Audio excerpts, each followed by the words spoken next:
What's up, YouTube Revolution? ZombfectedGaming 349 at your fingertips. So today I got an action movie video here on Dying Like the Beast, and if you're new here and don't know what my action movies are, well, these are a series of videos where I do a compilation of rampages from my favorite video games and edit them to the most badass moments and add in some soundtrack score. Here's my playlist for my action movie videos. Make sure to check out my other action movie videos as well. But anyways, today's action movie video will be inspired by Techland's Wild West first-person shooter franchise, which is what Techland was making before they made zombie games like the first Dead Island and the Dying Light games. There are currently 4 Call of Juarez games: the original Call of Juarez, and Call of Juarez Bound in Blood, and Call of Juarez the Cartel, which is a game set in the modern day and unfortunately failed as a game due to Techland being rushed by publisher Ubisoft, and finally the last game, Call of Juarez Gunslinger.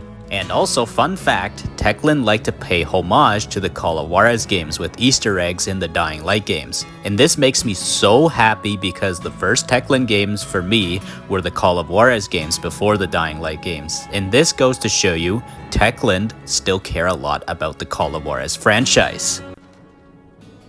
Whoa, notice that? And that? And that? And that. Would you do me another favor? I need you to bring me something from the shop. You're going there anyway, right? What is it? It's a... Don't laugh, okay? It's a McCall action figure. I know it sounds silly, but it means a lot to my son. But speaking of Call of Juarez, I want to shout out a friend of mine who is majorly enjoying Call of Juarez and is actually kind of new to the franchise, but started with the game that unfortunately failed, but is actually considered very underrated by both of us, and that's DHC Network. He is actually enjoying Call of Juarez the Cartel and doing a playthrough with some friends in co-op, and the game is actually a blast with friends, to be honest. Oh god, this music is freaking good! This mission is AIDS. And we hit a what? car. What? That car hit! Wait, that car hit me! Oh my god, this is fucking good. This is gonna take us at least 30 minutes. The guy clearly does not know what the right of way means. I had the right of way. The side road! The side road! Fernando, back up! Back up! Damn it, Fern! I'm trying, hell on! No, follow the road! The road! The road! There's a dirt road! You said Not the dirt. that side road. Oh, that was the side I was pointing at. Oh my god. Next time you need to be more specific, DC. You say the right side. Follow the white dot! DHC Network is still yet to try out the Wild Old West Call of Juarez games, which is what the franchise is popularly known for, and what made the series successful in the first place. But sadly, there's no co-op campaign for him to enjoy with the friends in those games, but the stories of the Wild Old West games outweigh not having co-op, and have a really good single-player narrative to those games. So DHC, you'll be in for a ride with those Wild West games in the Call of Juarez franchise. But consider checking out DHC Network's channel and consider checking out his Call of Juarez the Cartel playthrough he has been doing. It's been really fun to watch some shenanigans with the friends. But anyways everyone, let's get to our Dying Like the Beast Call of Juarez action movie video with the Revolver.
No. You were right. I wasn't ready. I need to find those other chimeras. Okay. I'll pour over the research, see if I can find the rest.